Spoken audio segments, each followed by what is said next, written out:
Hello అండి అందరికీ. నిన్న డిప్యూటీ సీఎం పవన్ కళ్యాణ్ గారు ఇప్పటం అనే గ్రామానికి వెళ్ళి అక్కడ కొంతమంది రైతులతో ప్రజలతో మాట్లాడారు. ముఖ్యంగా నాగేశ్వరమ్మను ఆలింగనం చేసుకొని అమ్మ నీ కొడుకుని వచ్చాను అని కూడా పలకరించారట. సో 2022లో జనసేన పార్టీ ఆవిర్భావ సభ పెట్టుకోవడానికి అక్కడ 50 ఎకరాల స్థలాన్ని అక్కడున్న రైతులు కావచ్చు ప్రజలు కావచ్చు జనసేన పార్టీకి ఇచ్చారు.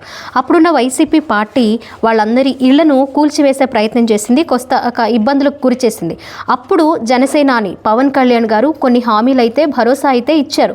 నేను అధికారంలోకి వస్తే మీకు నా వంతు సహాయం చేస్తాను అని కూడా ఆయన చెప్పడం జరిగింది. పవన్ కళ్యాణ్ గారికి బేసికల్గానే కొన్ని అలవాట్లు అలా వస్తూ ఉంటాయంట. ఎప్పుడు కూడా ఆయన మూవీ షూటింగ్లో కానివ్వండి లేదా డబ్బింగ్ స్టూడియోలో కానివ్వండి ఆయనకు కనిపించే కొంతమంది పేదలు లేదా అక్కడ సిబ్బంది కాస్త ఇబ్బందుల్లో ఉన్నాము అంటే ఆయన సంపాదనలో ఆర్థిక సాయం అందించడం ఆయనకు అలవాటట. సో అదే నేపథ్యంలో 2022లో హామీ ఇచ్చారు ఆవిడకి నాగేశ్వరమ్మ గారికి. సో అలాగే వెళ్ళి ఆవిడకి ఆర్థిక సాయంతో పాటు ఆలింగనం చేసుకుని ప్రేమతో ఉన్నారు. చాలామంది ఇదే కోరుకుంటారు, ప్రజా నాయకుడిని ఇలానే ఉండాలి, దగ్గరగా ఆయన కలవాలి, ఆయన వాళ్ళ బాధలు తెలుసుకోవాలి, భరోసా ఇవ్వాలని కోరుకుంటారు. ఇది పవన్ కళ్యాణ్ గారికి చాలా ప్లస్ పాయింట్ అవుతుందనే చెప్పాలి. ప్రజలు కోరుకునే నాయకుడు ఇలాగే ఉండాలి.